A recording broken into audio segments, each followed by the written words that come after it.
which is along this side.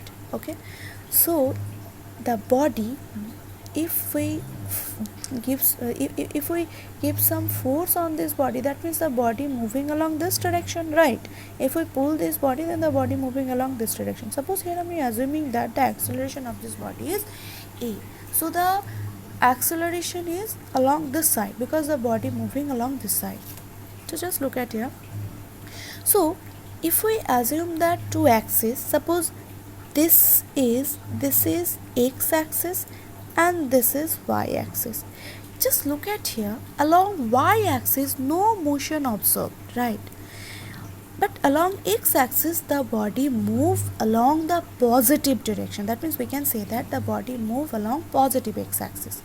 So just look at here, in equilibrium along y, not in equilibrium. So along y axis no motion is formed in this body because the body moving along horizontal line or along positive x axis. So that means all the forces along y axis are balanced. That means downward force equal to total upward force. So mg equals to f sine theta plus n. So n equals to mg minus f sine theta. This is the value of normal reaction along x-axis. Mass into acceleration. Always remember one thing. Always remember this form. That means net force equals to always mass of that body and acceleration of that body. So net force along x-axis is f cos theta, which is equals to mass of this body. That means which is all equal to mass, product of mass and acceleration of this body. That means m into a equals to f cos theta. That means a equals to f cos theta by m. This is another example. Here I am taking a body. This is the direction of force 20 Newton and this is the direction of force 10 Newton. So here I am solving this. Just look at this and I want you have to solve this yourself. Okay.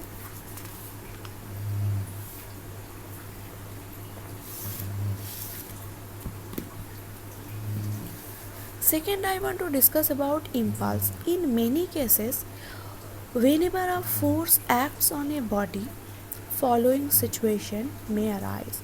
The force is constant but acts for a small time.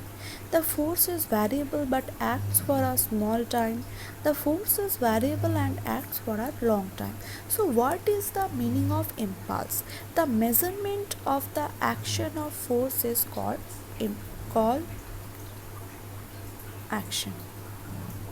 impulse. So that means in a simple form, impulse equals to change in momentum, just only change in momentum of that body. Okay, or we can say impulse equals to applied force into time. How much time this force act on this body. That means product of force and time. Which time? How much time this force act on this body. So first we will discuss about impulse for a constant force. So here I am taking force versus time graph. Along this direction time is directed and along this direction force is directed. Here I am assuming that the force is constant force. So here I am drawing this graph. This is the AB is the force time graph where force is constant. That means if time increases, the force cannot change, right? So impulse of a constant force is a product of the force and the time for which it acts. From this graph, the ABCD area gives us impulse basically. Okay, so that means graph of force versus time, that means area enclosed by force versus time graph with time axis is gives us the impulse. So impulse equals to area of ABCD. Just look at here, this AB graph encloses this area with time axis and this point is T1 and this point is T2. That means this is the rectangle, right? So area of a rectangle equals to L into B, length into breadth. So length equals to, this one is, suppose here I am assuming this one is F point. So AD equals to F. And what about breadth of this rectangle? This is breadth of this rectangle. That means this length is T2 and this length is T1. So what about this length? This length is T2 minus T1. So just look at this. So impulse equals to area under force time graph. Okay. For a variable force, how to find out impulse of a variable force? Just look at here. Here I am taking force versus time graph. So along this side this is time and along this side force, and this, look at here, this graph represent force is not constant, force is continuously change, right? This curve represent that. So area of ABC equals to impulse, because always area enclosed by graph with time axis gives us the impulse. But here this is not a any, this is a arbitrary shape, right?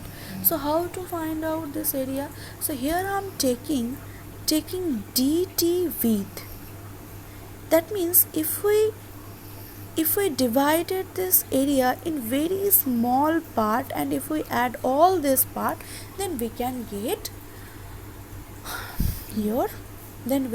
our answer. That means we can get total area, right?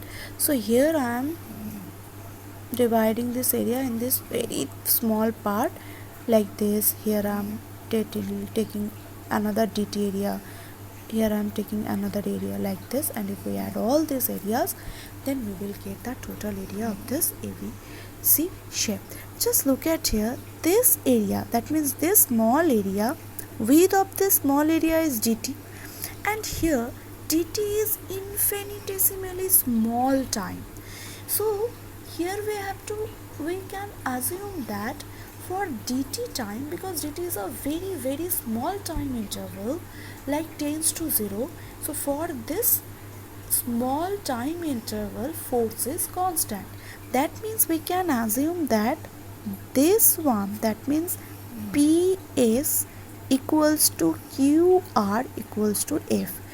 This length and this length, both length are similar, which is equal to F, because time interval is very very minimum.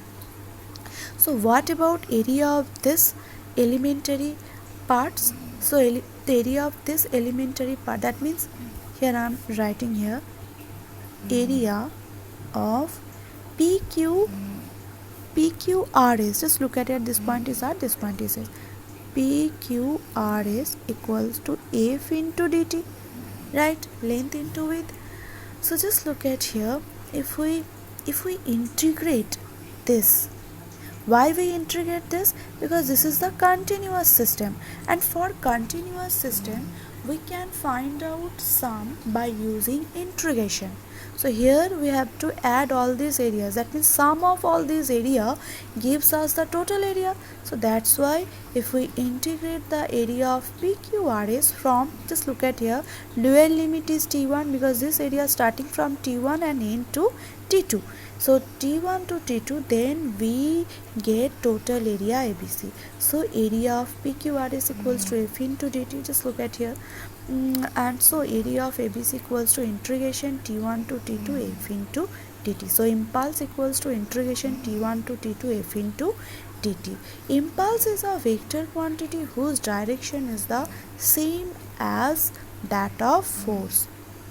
Units of impulse in CGS units, impulse equal to dyne into second, that means gram into centimeter into second, and SI unit is Newton into second, that means kg into meter into second. So for today that's it.